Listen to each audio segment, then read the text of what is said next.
Before we begin our podcast, we'd like to acknowledge the traditional owners of the land we're recording on. For Cass, it's the Borragagal people, and for Hailey, it's the Dharawal people.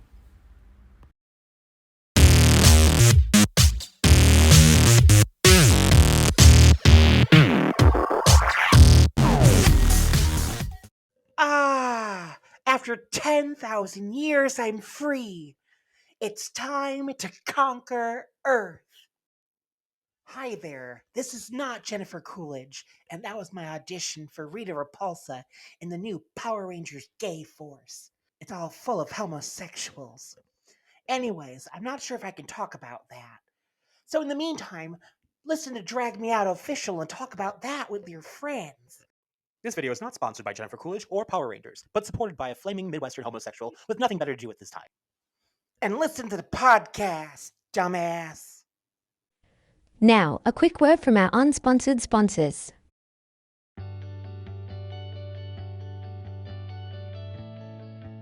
Do you want to go to sleep with a different celebrity every night? Do you ever think of smothering someone, but your pillow is too basic? Then we have the perfect pillowcases for you. Hero Huggers by Rennie. Hero Huggers by Rennie encourages testing on animals. According to the scientists at Drag Me Out University, they have proven results that people who purchase Hero Huggers by Rennie improve their sleep by 83.768%. Phones are ringing off the hook with orders, so get yours now. Or alternatively, go to Hero Huggers by Rennie on Etsy. Sleep soundly knowing your heroes are right next to you. Hero Huggers by Rennie, where heroes lie. No animals were harmed during the making of this commercial. No one at Drag Me Out Official has a science degree, but they have watched things about Scientology. No research has been done to support these statistics except our own biased opinion. Pillow not included. Hattie birdie to me, Hattie birdie to me, Hattie birdie, dear Santa, Hattie birdie to me. I lost it. That's my lunch. Ready? Got me back. Elton's great. So, tell me a bit about yourself. What do you do? Who you've seen? Hi. What's happening? No, I'm Kevin. Kevin in the City on all major social media platforms. Yes. I own Weeked Out with my partner, so I'm here with a stall. I did see it. You So guys having a gay- taking photos. Yeah, having a gay time. Yeah, Good. She's in a matching sequin suit today because, slay together, stay together. That's what I say. So we run a podcast, obviously. Okay, cute. Drag Me Out. We talk about local drag queens. We promote their stuff for free. We don't take money for it. This is a hobby. Fun. We do this to just get our name out. Cute. We met Shazza through last year's Melbourne Drag Expo, and yeah, that's basically it. Where are you guys based? So I live in Wollongong, and Cass, who I co-host, I don't know where she went, but she lives in Mosman. Okay, nice. So Cute. local. Mosman's a very big drag community, if you didn't know. Yes. You're not aware. How long have you been doing? So the Glitter Kings kind of existed maybe like 3 or 4 years, but like I did drag before drag was cool. The first time I was in drag was 2007. Okay.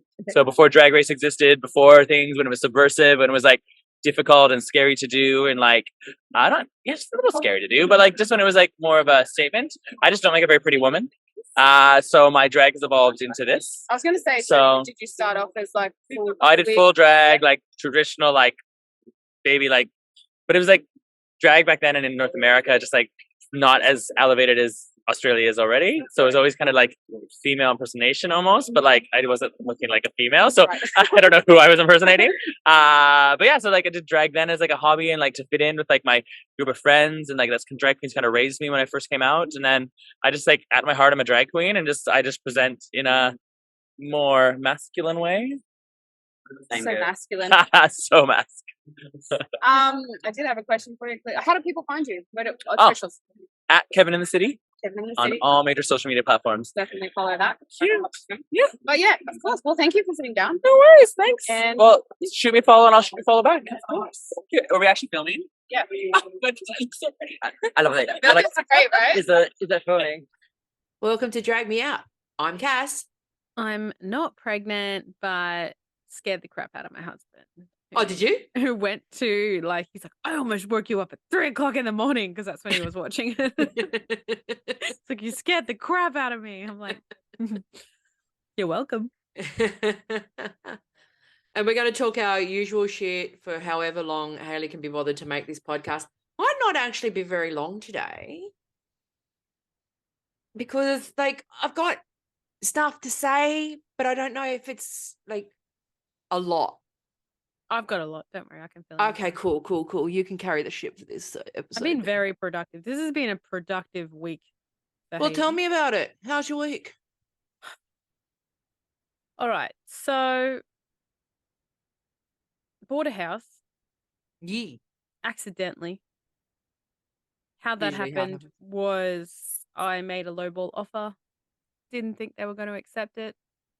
They accepted within an hour. And I That's was what like, happened when I bought my apartment all of those years ago. I'm just hijack your story for a second because otherwise I'm gonna forget.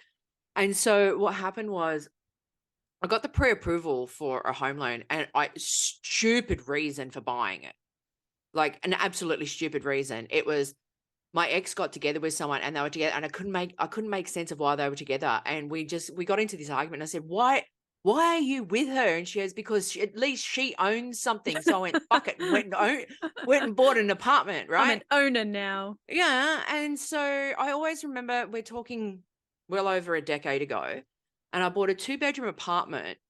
And the asking price was $212, and I came in at $175. Now, I was downstairs. I said, $175 like this, and I'm having a cigarette. The real estate agent went upstairs, came back down and said, they've accepted it. I didn't even finish the smoke. Like, I hadn't finished the smoke. That's how short a time it was. But please. So you lowballed. They accepted within the hour. Yeah, so I contacted, they must have had a viewing. So it was right on the cusp of the new financial year, which everyone's waiting for the stamp duty exemption.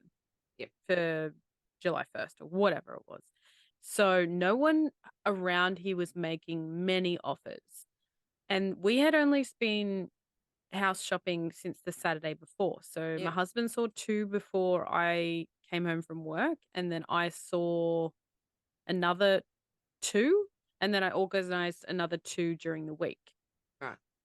Then I organized the one with the realtor, which my husband didn't see with me. And the one with the realtor was the one I was like, I like this. And so that was on the Thursday. By the Friday, that was the 31st, I made the offer, or 30th of June. 30th of June, I made the offer. It was accepted, and then I was like, okay, now what? So I hadn't even got pre-approval. Yeah. So we were supposed to see my friend who is a loans officer for ANZ on the following Monday to do all the home loan stuff, do the pre-approval. I call her and I'm like, I just made an offer and it got accepted. She's like, you did what?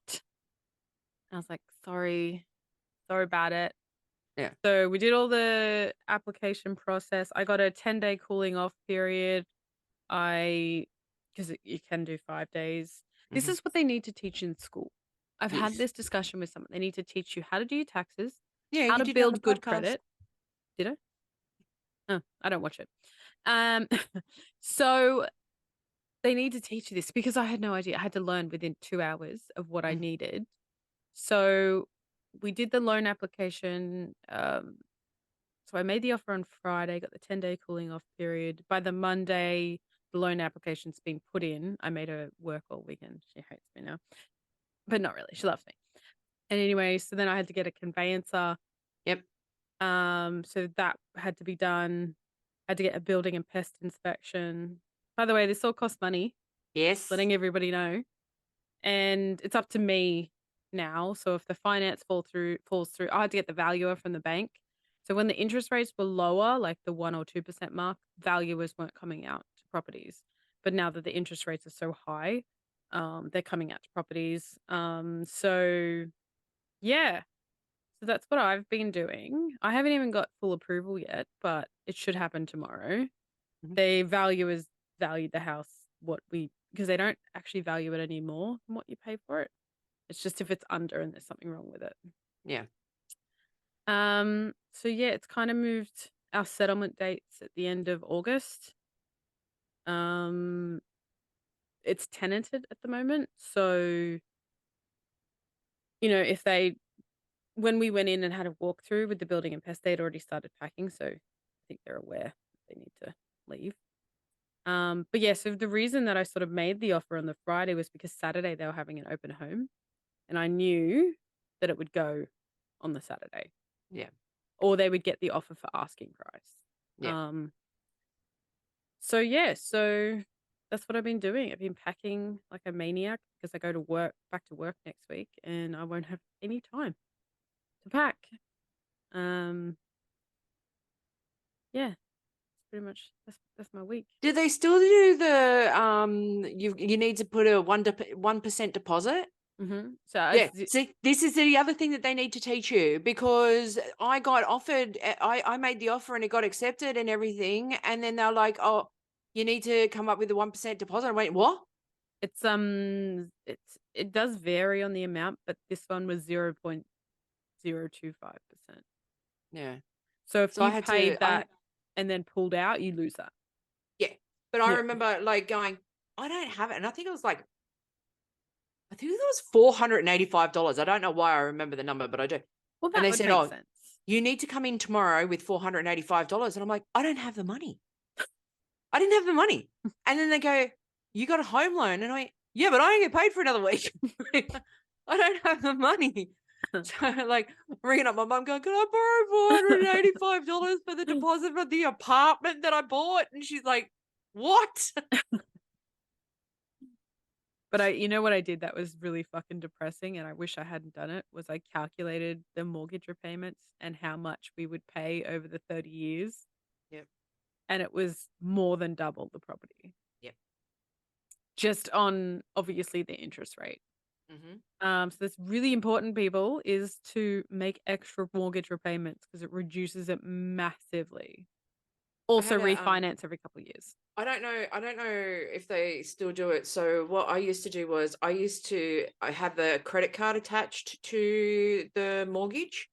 Mhm. And so what I would do was my pay would go in to the mortgage, and then I would just take out what I needed. I'm not sure.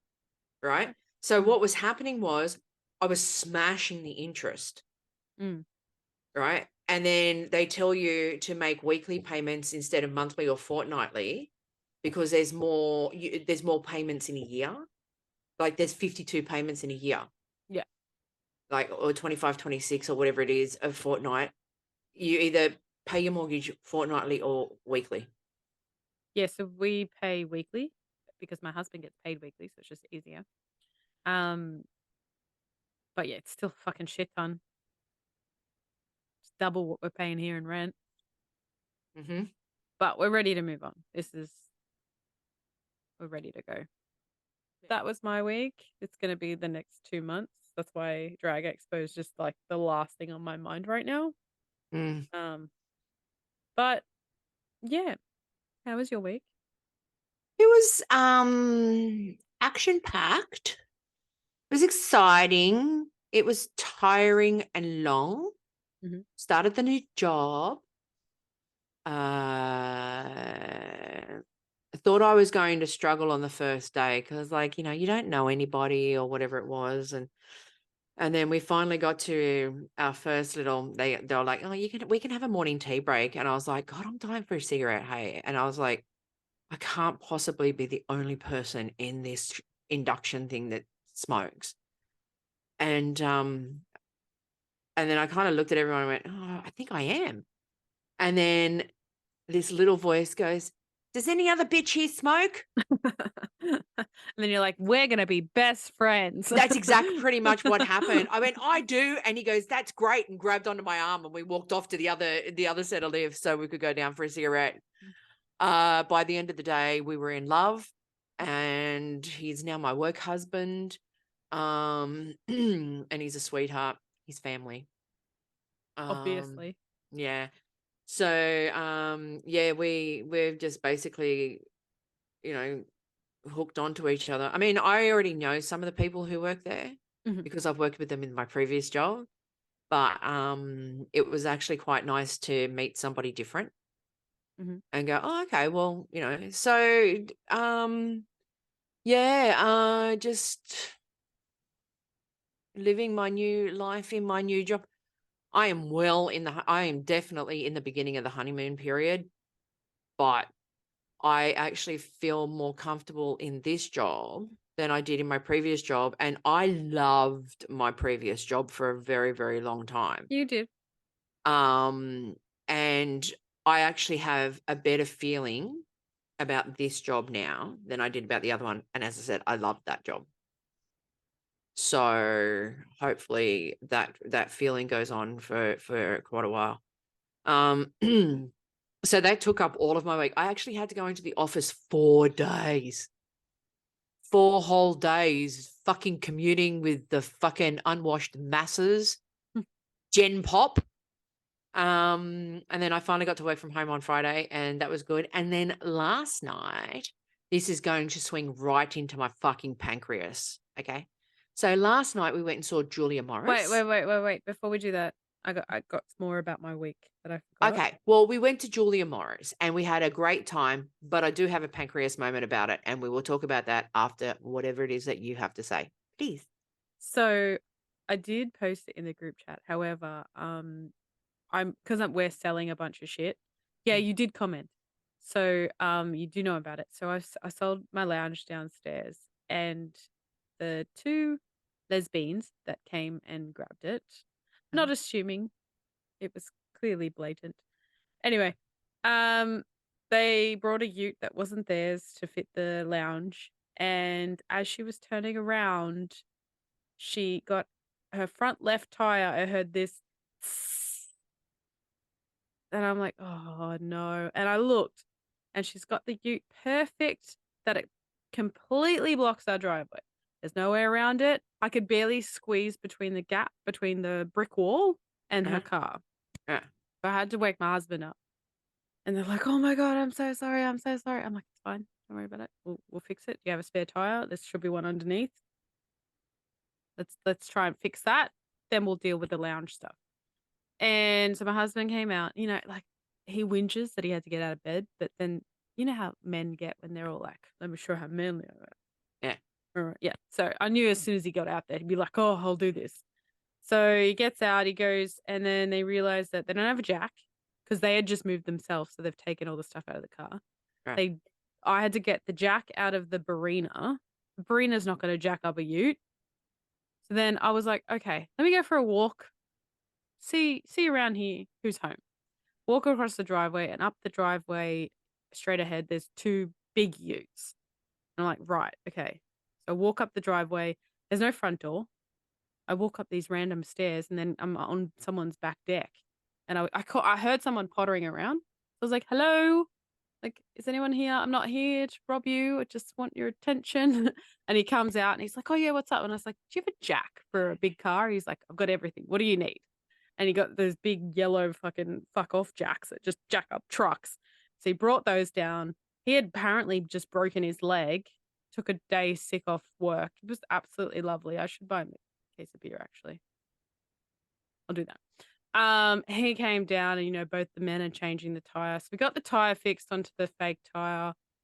While they were doing that, we pulled the lounge out. They got the lounge on the truck, and then they left. They had to do 2 trips. I felt really bad because they tried to haggle with me with the lounge. That's going to lead into my pancreas with fucking Facebook Marketplace. But anyway, it all worked out in the end. I didn't know why they didn't know how to change a tire. Seems pretty stock standard when you get your lesbian card, isn't it? Oh, well, I knew how to change a tire before that, but because it's actually not that difficult. You loosen the nuts a bit, then you rise the car, then you take undo the nuts even more, take them off, take the tire off, and then what you do is you replace it with the fresh, good tire. Then you put the nuts on and with your hands, and then you lower the car, and then you tighten up the nuts. It's not that difficult. It is It's common actually, sense, yeah. but I think it's like it's daunting. I think it's daunting. Not really. I've never had to do it. I've done it a couple of times. It's not that difficult. And I've done it when I thought it was straight. I'm too pretty to do that. I'll just sit back and let the men swing their dicks at each other. Mm-hmm. But yeah, anyway, okay. Julia Morris. You know my feelings about her, but go ahead. I thought you liked Julia Morris.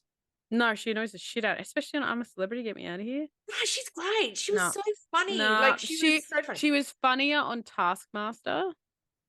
Anyway, let's not quibble about Julia Morris. It was a great show. Fucking funny. We pissed ourselves laughing. She told some great stories about her divorce. Oh, my pancreas. As we were sitting there waiting for the show to start, these 4 women holding the plastic glasses of wine. Mm-hmm. The girl who was the 4th one out of the 4, you could actually hear her coming before you could see her coming, right? You could hear, you know, they're like, and I turned around to my wife and I said, if these 4 bitches are going to be fucking annoying, I'm just going to kick the back of all of their fucking chairs, right? So we paid X amount of dollars to go and see Julia Morris. We went to pay to see and hear her, not the fuzzmouth bitches that were in front of us, right? So there were a couple of times there where Julia's getting to the punchline of whatever story it is, right? We're laughing through the story and you're like, the punchline's going to be good if the story's good, right? And then this woman's going, oh no, oh dear, what did you do? Like type thing. And so that broke Julia Morris's rhythm because Julia had to address her. As in, like, she turned around and she goes, oh, that's right, like this. And then she couldn't get to the punchline because this bitch broke the rhythm. Right. So anyway, I'm not going to go into the details of the divorce because basically she said during the show that she had been touring for 6 weeks. She left it all out there. People had the opportunity to put it on social media. We were the second last show of her tour. No one has said anything to media or on social media about the divorce, about the reasoning behind it, right? But so she goes into the details of some of it. And she's starting to get a little bit descriptive of things. And just when you know she's getting to the really raunchy, risque part of it, this fucking bitch in front of us goes, oh, don't go there, girlfriend. Right? So, of course, Julia has to say something and she goes, oh, yeah, no, you're right. I probably shouldn't. And I'm like sitting there. It was almost like I had blue balls. Like this fucking stupid fucking bitch. But what made it worse was the loud thing where Julia ended up having to address it was about 3 or 4 times. But it was the fucking running commentary the whole time. Bitch, I didn't pay to see you. I paid to see the chick up on the stage. I did not pay to hear you fucking comment every single time. Without fail.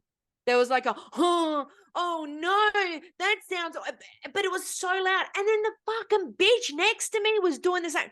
Not my wife was on the other side. But the bitch next to me was fucking doing it as well. And they were like turning around to their friends going, can you imagine? And I'm like, well, yeah, because I actually can't imagine because the woman I paid to see is actually trying to describe it for us.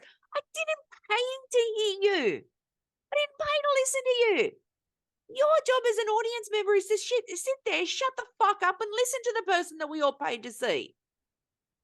It's very annoying. I was very ticked off, but show was funny. Very, very funny. I have the same thing at Arj Barker. We bought, so the lady who was selling it had 3 tickets and then she sold 2 of the tickets and one of the ticket her friend still went. But that's the like friend, first date stuff. The friend was like off her face. And then like every time Arj would end a sentence, she'd be like, "Oh no," and "Oh, that's so funny, that happened to me," and like I'm just looking at my husband and being like, I just want to punch her. Oh, it was doing my fucking head in. But I did not allow it to detract my enjoyment of the evening. So yeah. Gaggle of Karens ruined If the you show. are in an audience, please remember that the 1,500, 2,000 people who are also in that audience with you did not pay to see or hear you. Person up on the stage, that's who we paid to see. Keep your mouth shut and just watch and listen. I don't even know if it was heckling, but at the same time, it kind of felt like it was. It's more heckling the audience. And I was just like, you know what? Like, if she fucking kept it up, I was just going to grab her fucking hair and just fucking yank her back. Mm. But that meant that I had to move and I was in a very comfortable position. But yeah, it was good. So yeah, pancreas bursted. What was your pancreas? So, don't know if you've heard, bought a house. I'm a homeowner now. Well, No, you're technically not. not until tomorrow. Not yet. Anyway, so we're downsizing. Can't bring everything. Don't want to bring everything. I'm downsizing as we go, so it's not so like overwhelming. So I'm putting heaps of stuff on Marketplace. Some's free, some's, a couple of big ticket items. But it's like, this is what people do. Pretend this is my phone, right? And they send a text to Messenger. Is this available? Yep. You write back instantaneously, yes. And then they go, yeah. And then they never touch their phone again. Mm. So that's what pisses me off. And then, okay, the haggling. Unless I say nearest offer, or if I say price is firm, all the questions, all my questions are answered. Cash on pickup only. This is the pickup location. Price is firm. On other sites, I am super clear in my descriptions. I'm super clear. Nothing wrong with it. Good conditions, fair, whatever. There's a few marks here or there, whatever. I'm very clear. I still get, where is pickup?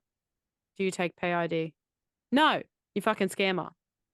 Cash only. Oh, but I need to get my brother to pick it up and then he has to ship it. Can you pay for the courier? No. Scammer. Stop asking me where the pickup location is when I've said it in the ad. Read the ad. Just read. That's all I'm asking. I don't care if you want to say, is this still available? I write yes, and then you throw your phone. That's fine. I answer a ton of those. But when I say, I sold a gaming chair today. It was $100.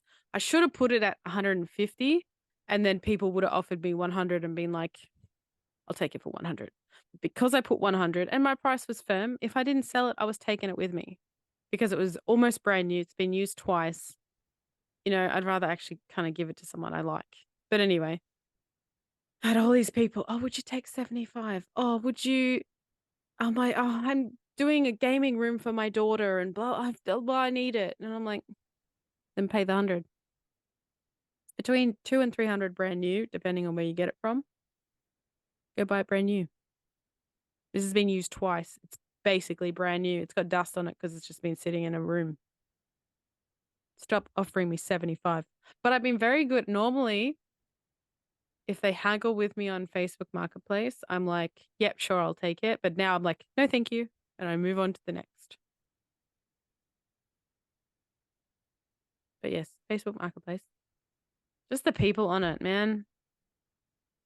Then I have to be very wary that I'm going to be robbed. Apparently that's a thing now. More in Queensland, I feel.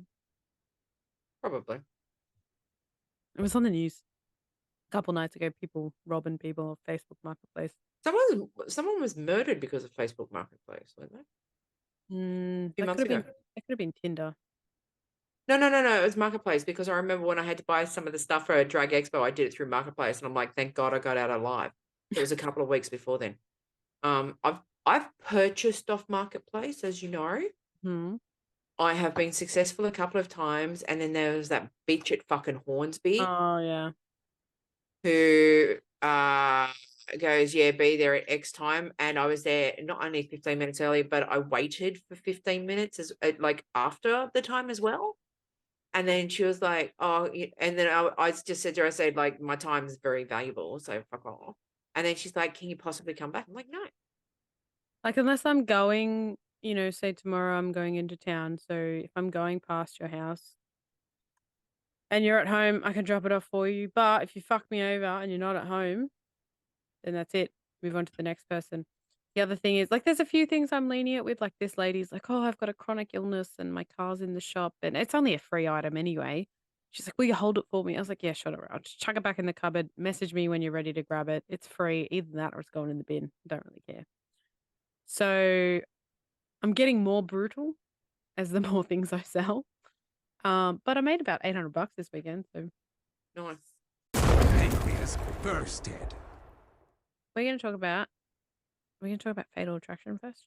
Sure. All right. I'll give you the rundown because Cass hasn't seen it in quite some time.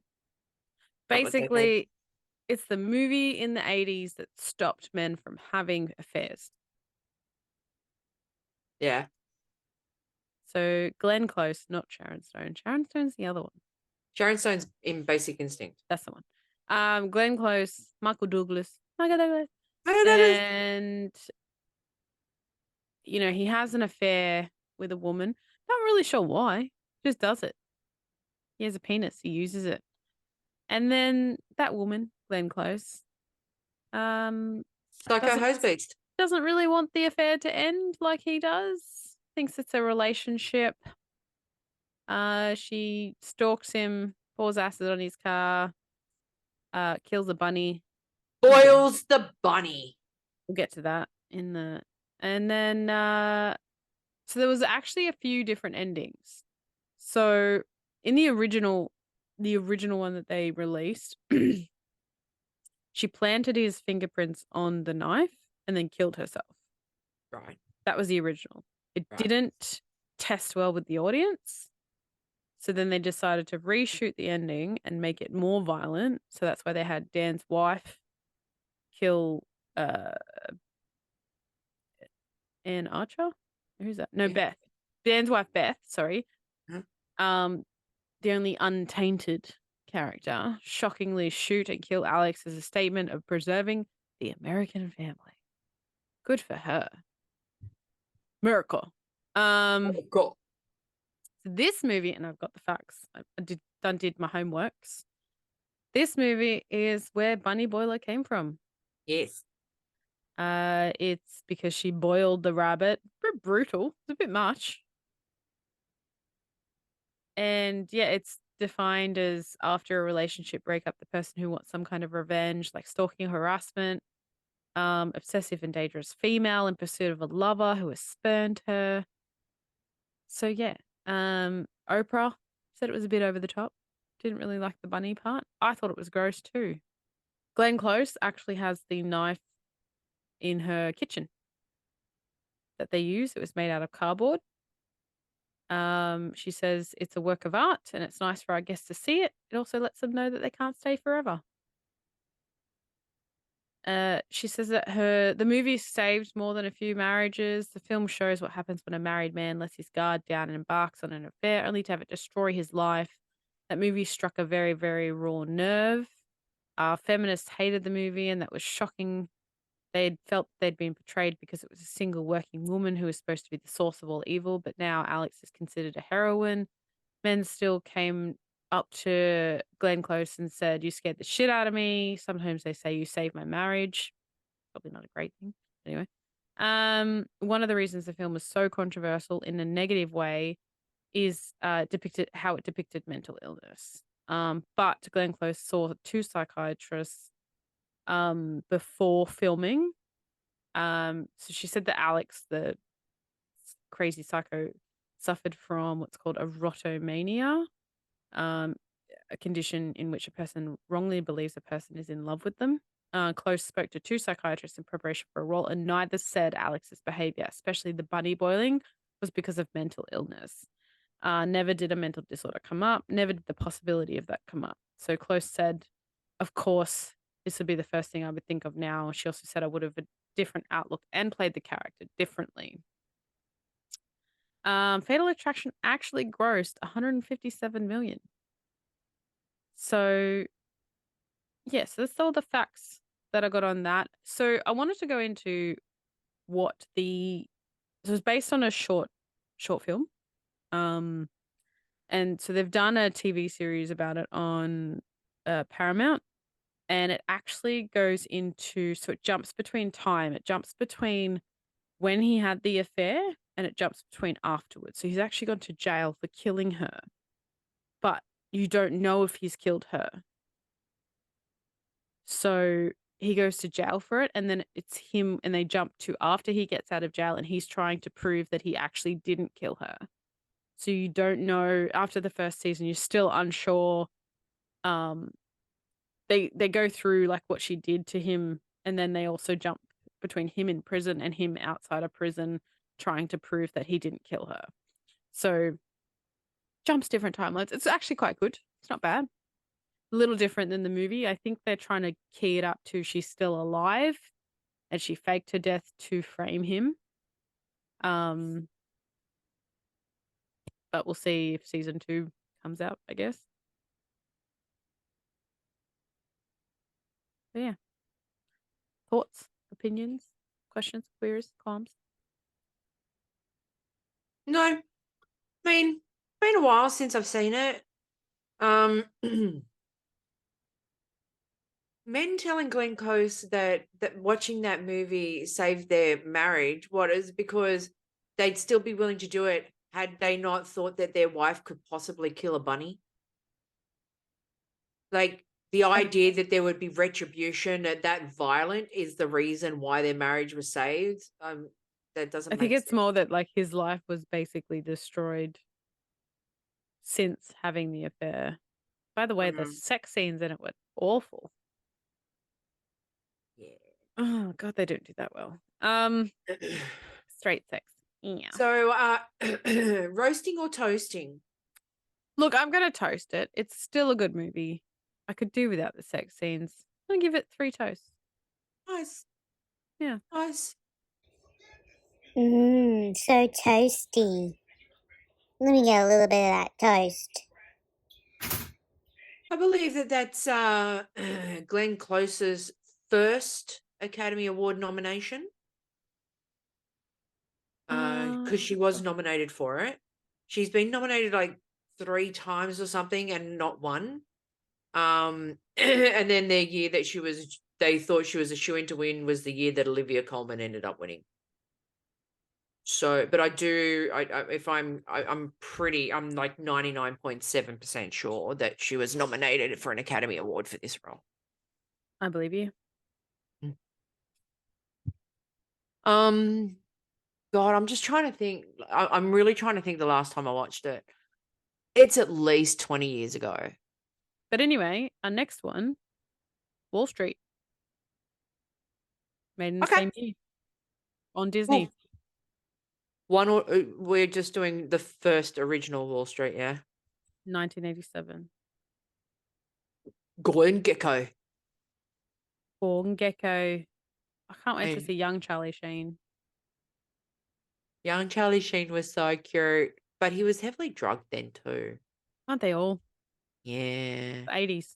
We're getting so close to the American president. So close. I just searched the next one. If I can find it on a platform, that's the one we're watching. Because the American president is one of my favorite movies. Like, ever. We're getting there. RuPaul Drag Race Down Under Season 3. Pirate themed this year. For some reason. I'm unsure why. Not sitting very well with the First Nations drag queens. What's that got to do with private? Okay, because basically this country was taken over by people like Oh, stolen right, I get you now. by people on boats. But it's kind of giving me more like Survivor energy as opposed to. Yeah, no, I get you. I get you. Yeah. The other thing also is that it has been noted that there are no Australian Indigenous drag queens in this season coming up. So we got Amel, Yep. age 27. She cemented herself as a runway model, walking Australian Fashion Week in both 2021 and 2023. She a model. She a model. She a model. Then we got Ashley Madison, Hmm. 25, one of the most notable drag queens in Melbourne, a DJ and owner of a jewelry business. Then we got Boompa Love. She is a New Zealand queen, I think. Yeah, I believe she's Polynesian, but I don't know if she's like Samoan, Tongan, or Maori, or like a Cook Islander or whatever it is. I think can't. she I'm might not be even going Maori. to try and pronounce her name. It's just not going to do that. She performs in vaudeville drag cabaret all year, and she lives in Melbourne. Mhm. So then we've got Floor. She has been a previous competitor on House of Drag. Mhm. Gabriella Labucci. Uh-huh. The least pirate outfit I've noticed. She does it all: singing, dancing, roller skating, hosting, acting. Located in Victoria, Ballarat. Ugh, there's not a lot of stuff in Ballarat, is there? Gold. There's gold in them there hills. Hollywood star, which I actually met at Melbourne Drag Expo. She was in my book that I wanted to get signed, but she was a little bit acting like a Hollywood star. Not towards me, but just the way that she carried herself. It kind of gave me Lux Noir London vibes. So we'll see. We'll see how she's edited. She was actually on the roster to perform at the zoo and was a last minute withdrawal. Coincidence? Could have been. So she performs in major stage productions like The Book of Mormon and Kinky Boots. Okay. Isis Avis Lauren. Known for high fashion gowns and gorgeous looks over custom couture creations made by her and worn by many queens. So she's a seamstress. She is. She's also from Melbourne, and the reason why I know that is because when I've been doing the local drag shows, she's been in it. Yes. Yes. Ivana Drink. From New Zealand. She's the iconic IMDb credit hooker number 2 on Netflix's Cowboy Bebop. I can't pronounce that. A recognizable face on Tamaki Macau Rise K Road. I don't know what that is. It looks like she performs in a cabaret. She's a showgirl. She's married to Anita Wiglet. Yes. Yeah. Then we have Ivory Glaze. Okay. By day, she works in a bank. And once the sun sets, she can be found exploring all things drag or preventive of bringing exuberance to the drag screen. So obviously she's quite new to drag by the looks of it, maybe. Maybe. She's only 26. Bless. Then we've got Rita Menu. So hailing from Kiriroya?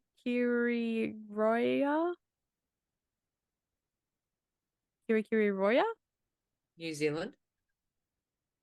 New Zealand. Rita is a newcomer to the scene. The all-singing, dancing seamstress is super competitive, having already wowed audiences in the New Zealand drag scene with performance in local nightclubs. She's also won Kidda and Anita's Drag Wars competition. Interesting. So did Les Spanky Jackson. So. Oh no, she was House of Drag. Anyway. I don't know. I don't know how I feel. I think we should just wait and see how many episodes in before we go, right, we're in. Obviously we're going to form some opinions in the first episode anyway. I'm just trying to gauge if like who I think's going first. Just for funsies. I think Amel's going first, to be honest. Okay. That's just from reading. A lot of them have stage experience and seamstress experience. And usually the first challenge is a runway challenge. Usually. Yeah. So Although remember season 2, it was the design challenge where Spanky Jackson basically wore 2 swimming pools. I need to watch that again. All right, well, let's talk about RuPaul's Drag All-Stars. Race All Stars 8, RuPaul's top Drag 3, Race. Jessica Wilde, Kandy Muse, Jimbo, Makeover Challenge. It's a bit weird doing a makeover challenge this late, right? Yeah. Yeah. I had a sneaking suspicion that Kandy Muse was going to do well. I also had that whole, I think they're just going to fake us out and go, we're going to go top 3 in the next episode. Actually, to be quite honest with you, I thought this was going to be the last episode. So did I. There were 3. There's 3. Because that's what I said to you last time, because you were like, well, they're going to have to lip sync next week and Kandy Muse might not save Jimbo. And I'm like, but there's only 3 of them. Usually that's the last one. Why are they dragging it out? Why you dragged a drag out? So I kind of got it right, but I think they were always going to plan that. Maybe so they had to make over 3 lesbians. There was one in particular who was really struggling to get in touch with her girly side. Because I'm struggling to say that word today. Femininity. Yeah. Really struggling. Some bonds were made. Some outfits were made. Although Kandy looked like she already had hers done. As in she bought them in. So I mean, obviously they get a list of the challenges that they're going to do. So, it was nice. It was sweet, I guess. Was it a longer episode? I felt it was longer. For the least amount of people all season who are competing on there, for it to be the longer episode, you know what? Doesn't surprise me. Because they went short in a couple of episodes. So like, let's just cut down to it. Fucking Kandy Muse won the fucking challenge, which meant that bitch was going through to the fucking final. Mm-hmm. Made me extraordinarily unhappy. It's undeserved. However, out of the 3, she actually did deserve to win. I agree. But so then she had to lip sync, and she lip synced against Priyanka. Thank you. I was like drawing a total blank. Lip sync against Priyanka. It was a good lip sync from Priyanka. And I find it very difficult to watch Kandy Muse do anything right now. Like every time she goes on screen, I just want to smack her around. And so Priyanka wins, but here's the problem. This is where the whole thing doesn't make sense. And then they actually had rules in place, like bullshit. So the person who wins the challenge has to choose a lipstick. The 2 leftovers have to choose a lipstick. They're obviously not choosing their own lipstick. So there was always going to be a draw, which meant even if you didn't win the lip sync for your legacy, you were still going to have to choose the person. Like your vote is the one that counts. Correct. Right? So Kandy Muse doesn't win the challenge. That's fine. Of course, Jimbo and Jessica, who should have been the top 2, were like voting for each other because, you know, you're not going to vote yourself out at this point. And then, so they voted for each other. It comes down to Kandy's lip sync was the one that was going to send somebody home. I honestly thought that we all know.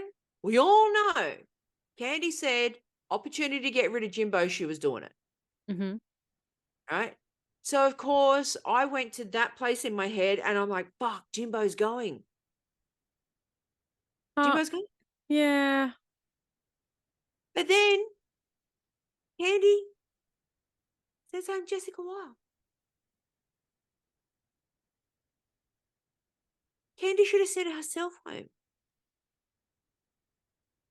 She doesn't deserve to be in the top 2. She does not deserve to be there. People had opportunities to vote her out in the past and did not take them. And now look what happened. There is a very, very, very strong possibility that she could end up winning All Stars, regardless of the fact that Jimbo's 1 and 4. Excuse me. I don't know. I don't think so. Depends on what the voting format's going to be next week. It's not going to be just RuPaul.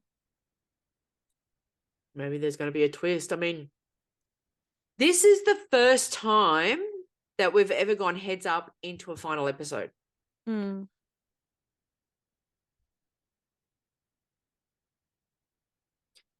If Kandy Muse ends up winning this, I'm out. I don't think you are, but you know, RuPaul, listen to our threats. I can't handle it if Kandy Muse wins because Kandy Muse has not done enough necessary to win All Stars. Yeah, I agree. Jimbo has been the she's been the Jinx Monsoon of this season. Yeah, she's been the blueprint of what everybody should have been doing the entire season. Except for maybe the lip syncs. Yeah, but she finally won one. It was so good. And she won it against fucking, what's her face? Silky Nutmeg Ganache. Yeah. A lip sync assassin. I don't think so. Like, she got out a couple of times during like her season and like other seasons and stuff. So she's obviously not that great a lip sync assassin because she got knocked out a few times. Yeah, but it's the one where she had to lip sync 5 times and then lost on the 6th one. Yeah. Yeah, I get that. But you know what I mean. That's why. And honestly, I give her props for when the person didn't show up to lip sync. And she did it anyway. She did it anyway. She did the man female. Yeah. That was fucking funny. So I give it to her. Yeah. She annoys me, but I give it to her. So poor Jessica Wilde. Jessica Wilde. But because Kandy Muse did not win the lip sync, that 10,000 that they would normally win is actually going into the Fame game. The Fame game. Which open on the 14th. Fame game. Vote. Tell us how to vote, because we don't know. Yeah. Someone give us a heads up on how to do it, and then we'll vote. So, the Sydney local drag shows. The Imperial, Thursdays from 7 p.m. Drag Bingo with Tina Bicky and Diona Seas. We've got the Intergalactic with Space Horse, Eli Crawford and Tina Bicky on Thursdays from 10 p.m.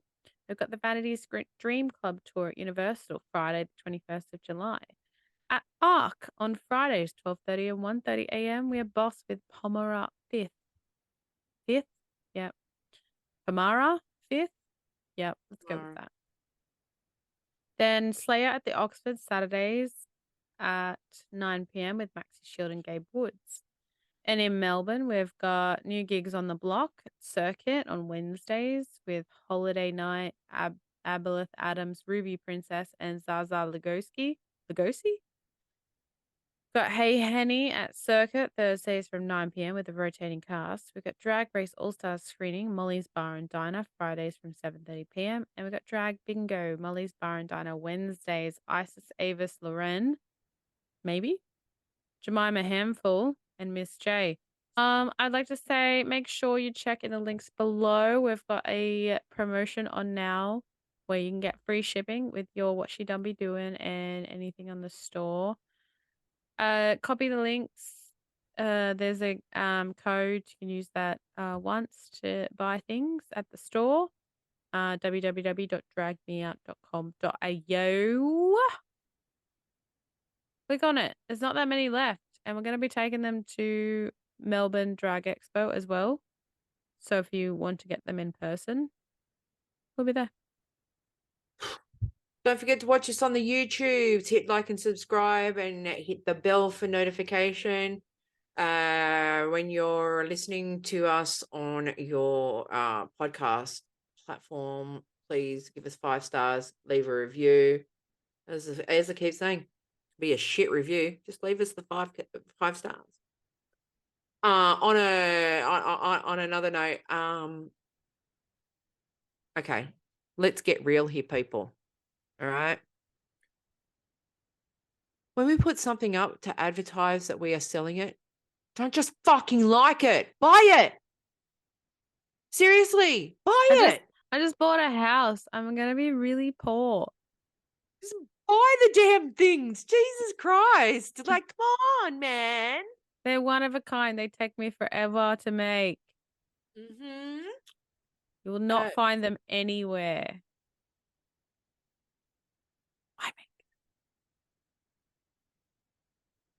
Buy them. Please.